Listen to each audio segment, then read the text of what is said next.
the Chief. As always, bringing us into the JC Shurburtt segment on Wednesdays around here. Welcome back to JB and Goldwater Show, driven by Stokes Volkswagen until 2 o'clock. Wednesdays are reserved for JC Shurburtt. He's able to stick around as long as he wants. It's his show.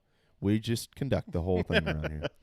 And he's in. So, JC, the high today in Charleston, where we are, for those that don't know where we're from, I think is right around 55, 56, somewhere in there, 55, 56. What's the high in Chicago? I'm not that far away from you guys. Oh, you're not? 55's relatively cool for the coast. Well, it's 40. It's 40 right now, but it's sunny, but it's windy. Yeah. Oh, and, yeah. I'd rather be smacked in the face with a bag of hammers than the wind. The wind is the worst. It's awful. So, yeah. So I'd probably rather be where you guys are. A bag of hammers would pretty much suck too to hit you in the face. It would. Yeah. Or a box of doorknobs. That's true. Also would not be pleasant. I walked through the garage the other day, and I had left one of my 20-month-old twin daughters standing by herself for all 5 seconds. I turned around, and she was swinging a hammer. I was like, oh, that can't be good.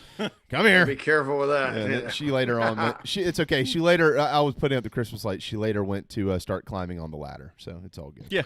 Yeah, safer. I kind of feel like Christmas light putting up is in my future too. We have they have evergreen trees up here, right? They don't have them in the South, and we put some lights on that last year, and it was such a pain in the butt. I don't think we ever took them down. So all we got to really do is plug those bad boys in, and it'll be festive holiday spirit time. Yes, sir. At 13727 West Carefree Drive in Homer Glen, Illinois. Uh-oh. Hey, now. Uh-oh. Giving out the address. That ain't good. As my cousin says, all 4 of my listeners are going to show up to your door now. Hey, notice I said that really fast, and nobody had a chance to write that down. Not tweeting that one. Of course. Now that the podcasting stuff's going well, and we got a lot of great feedback, by the way, on the show today on TheBigSpur.com, which is awesome. They can go slow it down, and somebody could find me. So I'm going to have to get a security system. Yeah, you're that. Way to go, JC. There you go. You're that. Or you just gave the address to the kid that egged your house or something, and nobody knows that. So that'd be smart. That'd be smart. Yeah. All right. Hey, look. Obviously plenty to get to here today, JC. But and the Inside the Gamecocks podcast is out today. Correct already. Yes. It was kind of a sermon.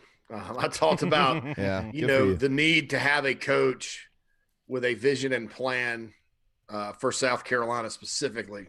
And talked about that job. I've kind of been on this roll about that lately, but that's the topic today. So I think it's one of my better ones. So I would like for people to listen to it. Well, we certainly will. That's what we do. We steal what you say and then regurgitate it on our program. That's JC, I know that it's touchy to ask questions like this sometimes. So if you would like to sidestep it, I get it. But I do feel like I should ask it. Are you comfortable? 72 hours almost removed from this decision to remove Will Muschamp as the head coach of the Gamecocks. Are you comfortable giving a 2 or 3, 4 maybe favorites list at this point in time in the process? Sure. Yeah. And look, I'm going to caution everybody right now.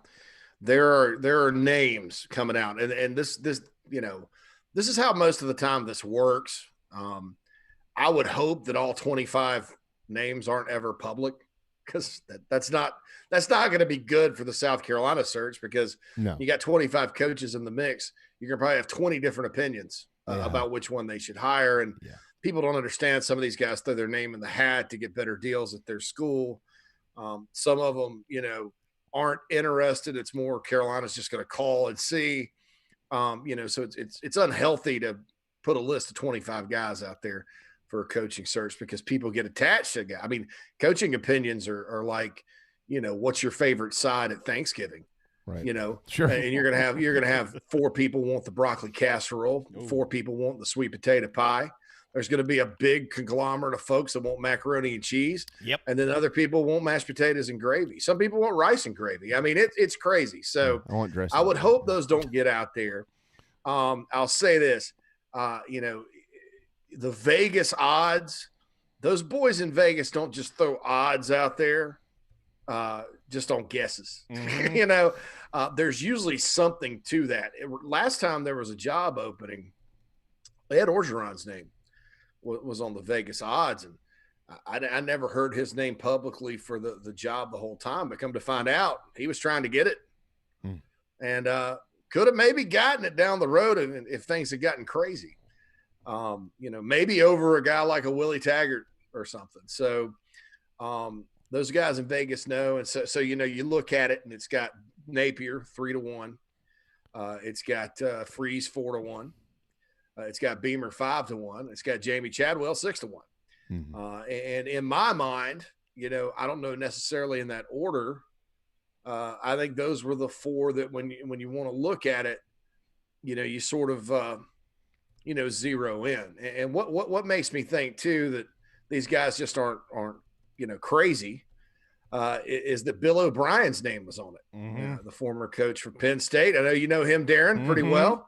He did well at Penn State. Did a good job his first 2 years up there. Yeah, what a job he had to do. And he's on down the list. But like I had heard before Muschamp got fired, I guess it was the week of the Vandy game, a guy that I know that's in the agent circles called me up and said, how about Bill O'Brien? And I was like, so the fact that O'Brien's name, which none of us have mentioned publicly, came up on that odds list, makes me think that, these guys just aren't flying blind out in Vegas. So, and I checked that with sources and contacts. And, I talked to a coach last night, an assistant that may want to get on the staff. And he was like, usual suspects, everybody that your guys are reporting is who we hear is in the mix for the job. So I would go with those four: Chadwell, Beamer, Freeze, and Napier. And I don't know that Chadwell and Freeze are going to be guys. I mean, there's some what we call baggage a little bit with those two, probably much more with Freeze than Chadwell. Sure. And so when you narrow that down, I think that's why most people are saying Shane Beamer and Billy Napier. And it's become a Coke versus Pepsi debate all over social media and on the Big Spur. Now look, I'm going to caution everybody too. There's other folks that could, be strongly in the mix. I mean, I got two names, Eric Bieniemy, Phil Kornblut reported his name. I checked that out. Eric Bieniemy is a guy that, they do have some interest in. I'd be stunned if they hired someone else from Florida, but offensive coordinator Brian Johnson at Florida is a rising star. He's actually been calling the plays. I confirmed this through a great Florida source. He's actually been the one calling plays this year, not Dan Mullen. Wow. I didn't know. And their offense is a little different if you look at it. So, sure. He played quarterback at Utah for Urban and Dan Mullen and all that. So, and Ray Tanner did say he's going to interview some minority candidates. And if you go Eric Bieniemy, Brian Johnson, and, Tony Elliott, that's another name out there. And Elliott was on the odds list. I just, guys, Tony Elliott, when I think about that, if Tony Elliott had gone to West Virginia as a player, right, and started his career, and he's an assistant at Wake for a few years, and then he gets to Clemson and, ascends like he has, I think that would be a hire that, Carolina people could really rally behind because I think he's a heck of a coach. But this guy played at Clemson. I think he was at South Carolina State for 1 year and then went back to Clemson. He's an artery when you talk about the heartbeat of that program. And I think that's good. That would be a hard, you better not fail. If you hire him, there's no way he can fail. Winning cures all, but he better not fail because that's you're really like acting like you're taking older brother's leftovers there. And if you fail, that's going to set the program back years. I'm not saying he would, but I don't think you take that risk with a guy that's a Clemson guy like that. That said, we all know that Vince Dooley went to Auburn, and we all know that Pat Dye went to Georgia. Right. So, right. And look at what those two guys were. So, we'll see what happens. But, I would agree with the consensus that, it's shaping up to be a Napier or Beamer. But, who knows who may jump in the mix with a list that long. Yeah, and I think it's important to point out, too, that when you have a job opening, JC, I mean, it's not just about going and picking. There are people who, like you said, they'll send in their resume, and you know, some of those, you know, end up getting interviews. Just like any other job opportunity out there. I mean, if you're applying for a sales job, you send in an interview or send in a resume, you might not even think you're getting an interview, and then you get one. Stuff happens in college football as well. Outside of those four, or you know, I know you mentioned a couple others, like, you know, you mentioned Elliott and things like that. Some of the other bigger names we've kind of heard. I've heard some interesting things about Steve Sarkisian.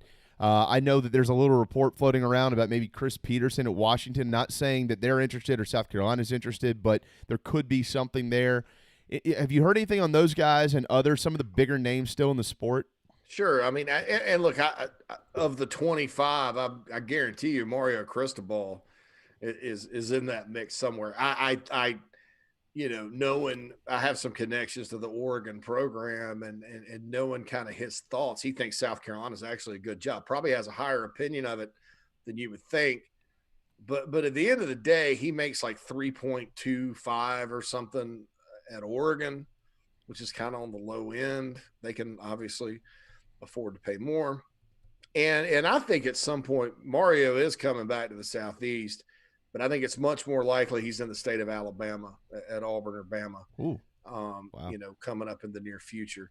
Yeah, I just don't know that, you know, when you're talking about South Carolina. Now, look, he'd be if all the guys, you know, he'd probably be the best hire. You know, he's energetic. Mario Cristobal does not care. You know, the first thing he did when he got the Oregon job was went to Los Angeles and proceeded to, you know, club USC and UCLA like a baby seal with a hammer and take all their players. That Oregon's always been good, you know, but they've never been able to go to Los Angeles, which is a football hotbed, and get 9 out of the top 11. 9 out of 11. Right. So he doesn't care. You know, he'll go against the odds and, you know, rock and roll. But, you know, I think that's a name. You know, the James Franklin thing was intriguing to me, but after checking on it yesterday, the best I can explain it is, because I don't think Jordan Rodgers, his former quarterback, just tweets his old coach's name out there, ha ha, South Carolina job, unless it's an inside joke, which would be very insulting. But there's a reason for all this. I think James Franklin is feeling a little sad, and just like Darren is, because they're 0-4, and he's not feeling the love. I think Penn State Nation is sitting around every day going, "Why didn't you hire Matt Rule, or why couldn't you get Matt Rule?" You know, the native son, who's one of the best coaches in my opinion in football. By the way, if you want to go back in time and shake Ray Tanner and say, "Go hire this guy," and nobody thought about it then. Go to Temple and hire Matt Rule. Right. Time. Yeah. Right. You know, sure. I mean, and this is how crazy it is. People would have complained. They would have burned down the horseshoe and you hired the Temple coach last time. Yep. But he ended up being the best one, didn't he? And so I think James Franklin, it's a lot like that time Les Miles almost went to Arkansas. Jeff Long, who actually is Les's boss now at Kansas, was the AD at Arkansas. They're good friends. All of a sudden one day you're like, Les Miles turns down Arkansas and he has a press conference. He's like, "I'm staying at LSU." Well, during that time, LSU was kind of in that 7-9 win purgatory and their fans were kind of grumbling and he didn't feel appreciated. So threw his name out there. I don't even think they gave him that big of a raise. But they were like, "Well, we appreciate you, Les. You won't want to stay." And I think that's what James Franklin's doing. It's just like that time Les Miles almost left LSU for the Arkansas job. Wow. On Twitter at JC Shurburtt, owner of TheBigSpur.com. All right, so specifically with some of these candidates that we've been discussing here, what is so intriguing about Billy Napier? I think that when you look at, you know, number one, there's a track record to point to. He checks my more with less box, and I'll tell you why. Well, hey, real quick, excellent read. Excellent read. We spoke about this yesterday, Darren and I did. Excellent read on the Big Spur right now, the more with less column. Really good. Yeah, I mean, that's the number one criteria for me, and I also think that's what we all missed on Will Muschamp. Will Muschamp's been at Florida. He's been at Auburn twice. He's been at Texas. He's been at LSU. You know, those 4 programs have won, you know, 6 national championships since 2000, and I think they've played for 8. You know, it's almost half the time somebody's playing for a national title the last 20 years. One of those programs is in it. Never been anywhere like South Carolina. And so, and Brad, you go back to Brad Scott, 11 years at Florida State. That was his claim to fame. That was one of the best programs, or if not the best in the country. How are you going to know what to do at South Carolina? Because those plans to win at those places are not even close to how you got to win at South Carolina. And so that's the number one criteria for me. I don't want to, like, Luke Fickell, to me, as good of a coach as he is, he would be off my list because everybody wins at Cincinnati and Ohio State. It's not that hard. You got to have some folks that have been, Will Healy at Charlotte's on my list because he had the worst job in the country at Austin Peay and won. And Charlotte's not a spring picnic either, So Napier checks that box. I know he was at Alabama, but he was at Clemson before they were Clemson now. You remember the Tommy Bowden era and the early Dabo years. They would go into Florida or North Carolina or whatever, and they get in these epic recruiting battles with, the Florida States of the world at the time or whoever, and they'd win probably 30% of them, not 100. I mean, they go down to Georgia and be like, we're taking the dog's top thing, our top player or whatever. And so he was a part of all that at Clemson. He was at Clemson before Clemson was Clemson. Sammy Watkins committed to play for Clemson while Napier was the OC. Right. So then he goes Colorado State for a year and, goes to Alabama and works for Saban. Obviously that's not even close, to the same deal. But that, he was at Arizona State, which is kind of like the South Carolina of the Pac-12. And then takes Louisiana. Now, Ricky Bussell was the head coach at Louisiana for years and years and years. Yep. And, of course, he was at South Carolina for 1 year in the 90s. And you can ask him how hard that job is. It's a job where you should be winning, but you don't always. The guy before him had it on probation, and immediately Napier comes in and takes him from 4-8 to 3 straight Sun Belt Division titles. So that, to me, that's kind of doing more with less. He didn't inherit a program that was ready to go, turnkey kind of deal. He's not the coach at Cincinnati, right?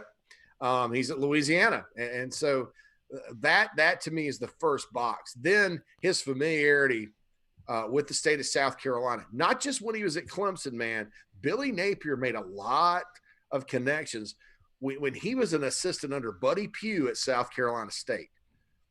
He worked his butt off. He was really endeared himself to the communities across the state of South Carolina, all the SC State alumni. And then he carried that with him to Clemson and was very successful in doing that. And then you just kind of look at the general consensus, this is going to be a hire if it's made, Billy Napier, that people are going to go, that's a great hire because Napier's up there on all those lists of up and coming coaches. And I think he is not afraid to get into a recruiting jihad, for lack of a better term, with anybody. He's not probably as, hyped up on Red Bull as Mario Cristobal and all that, but he's a fighter when it comes to the recruiting trail. And obviously you need that at South Carolina because you're going to get in some battles with North Carolina and Tennessee and Georgia and Clemson and, all these schools that you have to beat for players. So, there's a lot to like about Billy Napier. I think that it's a hire that makes sense on a lot of levels. What about Shane Beamer? Coach Tanner said on, I think it was Monday morning, right, in the press conference, Coach Tanner said it is not a prerequisite that you have to have previous head coaching experience or current head coaching experience to be considered for this job. We all know Shane's history as far as being here under Coach Spurrier, but there are many, as you know, JC, that question what he's done since. And the main question that I continue to hear is, why Shane Beamer? Because he hasn't been a coordinator, he hasn't been a head coach. So can you answer the question why he hasn't been either of those, and why should he be considered for this job? Because he's been prepared to be a head coach. I mean, he's not, his career. Some guys, they want to be head coach, and they're not guys that get in there and call plays or call a defense. They like the organization and the structure. Everybody talks about Shane Beamer as far as like, oh, he was recruiting coordinator during the glory years and they got a lot of good players. I think Shane did a great job as the recruiting coordinator. Obviously, you want to talk about recruiting jihad. The fact that he was able to hold on to Alshon Jeffrey with all the crap that was going on there alone is worth it. Wow. No you know, and all that. Great point. But here's what nobody really talks about. You know, Steve Spurrier wasn't really big on hiring staff. Okay. When he got to Florida, his receivers coach, Dwayne Dixon, was working like in the campus rec department. And he was like, well, you know, hey, you played ball here, didn't you, as receiver? And he's like, yeah. Oh, you don't come coach receivers, you know? And then he basically hired his buddies from Duke and everywhere else, you know. That was not a great staff at Florida. A lot of those guys like left and took other jobs and were miserable failures. Buddy Tevens, Carl Franks, you know, those guys.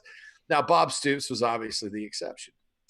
And so Spurrier's not a big, like, you know, like Muschamp put together an all-star staff, you know, on paper when he got there. So he's not a big guy like that. So he listens to other people, you know, his other staff. And for a long time, it was Junior, you know. And I think how it was explained to me was when Brian Van Gorder walked out the door after 30 days, you know, Spurrier got a little frustrated. And so he started listening to Shane Beamer because he knows his dad and he trusts him and all that. Well, Shane was, you know, during the great upheaval between 08 and 09, which, you know, at that point, Steve Spurrier hired the best coaching staff in South Carolina history. Shane was heavily involved. You know, who do you think went and got Jay Graham? Right. You know, Lorenzo Ward joined the staff as the defensive backs coach. You know, Ellis Johnson the year before, after the debacle with Van Gorder, you know, Shane was asked, who are you going to hire? Ellis Johnson. Boy, that worked out, didn't it? I mean, you're talking about the two guys that brought Gilmore and Holloman and Clowney to the University of South Carolina, and the guy that got Marcus Lattimore and Jay Graham, you know? And so that to me is the tie, you know, in terms of like prove you can do it. Well, that to me gives me some proof that you can do it. Now, let me just say this too, and I hope we've got a few minutes for this because this is very important. Go ahead. You know, we look around, guys, and I think it's very telling that after Will Muschamp gets fired, the guys from the Muschamp era are full of excuses. Yep. This program's never won. He won 9 games once upon a time. You know, what do you expect? You know, this is ridiculous. Joe Horn, or J.C. Horn's brother, said he shouldn't have come to your sorry school. You know, and I understand the emotion when your coach gets let go because Muschamp's a great guy that, you know, his players love. But you notice who wasn't commenting on it was the Spurrier era guys. Mm-hmm. And then all of a sudden, Steven Garcia led the way, you know, of course, and said, well, what's this talk about winning 7 games? He's like, why do you even step on the field if you don't want to win? Then Tory Gurley puts a video out there that says, listen, these are not the standards that we set. Kelsey Quarles comes out and says, these are not the standards we set. And quite frankly, you know, you players can talk about coaches all you want, but you need to get together and handle it like we did. And you see that from that era. Those guys. I got a DM from a player that played during that era that, you know, things didn't work out for him. He ended up leaving the program or whatever. He started a couple of years or whatever.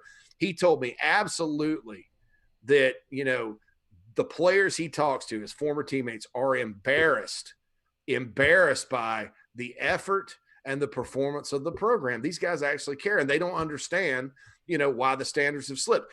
Top that off with Connor Shaw yesterday. Yeah. And what he said, you know, and all that. And you can kind of feel like, finally, duh. All right, well, here's the difference. The Spurrier guys knew how to win as a team. These guys never figured it out. And quite frankly, there's a little selfishness going on with some of them. I understand the emotion, but selfishness, and Bobo talked about that. So who do you think the coach is that all these other these players from that era are tied to? That's right. Shane Beamer. You're exactly right. And I'll say my final point on this. South Carolina is a unique job. You have to be able to do more with less, certainly. But you also, people want to know how Dabo succeeded at Clemson. It's because he had a vision, just like Danny Ford did for a short time, a vision for Clemson. Clemson is just as a unique place as South Carolina. The whole state is unique. I wouldn't want to be from anywhere else in the country, but it's just as unique as South Carolina. It's just different. So you have, this is a unique, special place. You have to have a plan and a vision for this place, okay, for South Carolina, for the Gamecocks. And you can't sit there and buy into the myth, or maybe it's true or whatever, in the coaching community that it's okay if you win 8 games, they're going to build a statue for you, or they're going to name the stadium after you, because that's what a lot of coaches feel. And they don't come in with a plan. They come in with a plan to get to 8. Okay. Shane Beamer has a vision and a plan. Okay. A vision and a plan. So not only does he have the idea, he knows how to get there, not to take South Carolina back to the Outback Bowl, but to win championships at the University of South Carolina. There's the potential there. It's tough. It's the SEC. There's no guarantees. But the reason you go with Shane Beamer is because he has a vision and a plan for this job. It's not cookie cutter. College football programs are not cookie cutter. You have to do different things at different places. Shane knows the program, knows how to get it done, has a plan, has a vision, and I think that's why he's more strongly in the mix than people out here who are worried about head coaching experience or whatever, think at this time. Believe me, he is very strongly in the mix, and that's why. I think what you just said there, and I know we need to hit a break for the national anthem, and we'll continue this conversation and also talk about the Missouri game. But I think what you just said over the last 10 minutes, and I'm not saying this because it's you, because I've echoed some things. I'm going to repeat those to you when we come back. But what you just said over the last 10 minutes, JC, in my opinion, is the most important conversation or the most important piece of information that I have heard to this job in 5 years. And I really mean that. And I that's not to hate on anybody or to undertake anybody, and like Coach Muschamp, Coach Tanner, things like that. But what you just said should mean something to every fan in this and every supporter of this school, and it should mean something to everybody who's ever played there, and it should mean something to anybody that's ever coached there. Anybody that's associated with this university, those last 10 minutes should be heard every day. I'm serious. That's very important information. Let's play the national anthem. Well, we got to run some commercials first, so we'll do that. We'll play the anthem. We'll continue this conversation with our friend J.C. Shurburtt when we return on the JB and Goldwater Show, driven by Stokes Volkswagen.